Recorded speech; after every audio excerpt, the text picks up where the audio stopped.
Hello सबको और मेरी दुनिया में खुश आमदीद। पिछली वीडियो में मैंने बताया था कि देर रात को हमारे घर का दरवाज़ा बजा तो मैंने अपने शौहर को बड़ी मुश्किल से उठाया कि दरवाजे पर जाकर देखे कि कौन है। आगे क्या हुआ आइए मैं बताती हूँ।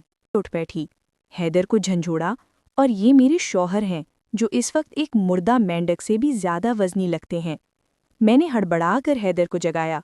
अरे हैदर उठो, ये देखो कौन है इस वक्त। हैदर साहब ने करवट बदली और नींद में ही बड़बड़ाए गुस्से से, अरे ये कौन है इस वक्त, कहीं कोई चांद परोसने वाला तो नहीं आ गया, आराम से सोने भी नहीं देते। आप यकीन करें मेरी तो जान निकल गई थी। फिर बाहर से आवाज़ आई तो मुझे पता चला कि अम्मी अब्बू हैं और वो बहुत घबराए हुए लग रहे थे। जैसे ही दरवाज़ा खुला और अम्मी को देखा तो मेरा दिल बैठ गया।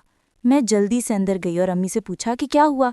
पता चला कि मामू के घर दावत थी और वहाँ अम्मी ने मोहब्बत में ज़रा ज़्यादा ही समोसे खा लिए। अब पेट में गड़बड़ और हल्की सी तबीयत नासाज, तो उन्होंने सीधा हमारे घर का रुख कर लिया कि रात यहीं काटेंगे। मैं हैदर की तरफ आई जो अब भी गुस्से से भरे हुए थे और उन्हें सारी सूरत हाल बताई। आगे क्या हुआ ये जानने के लिए मेरी अगली वीडियो का बस थोड़ा सा इंतज़ार करें। मैं बस यूं गई और यूं आई। खुदा हाफिज।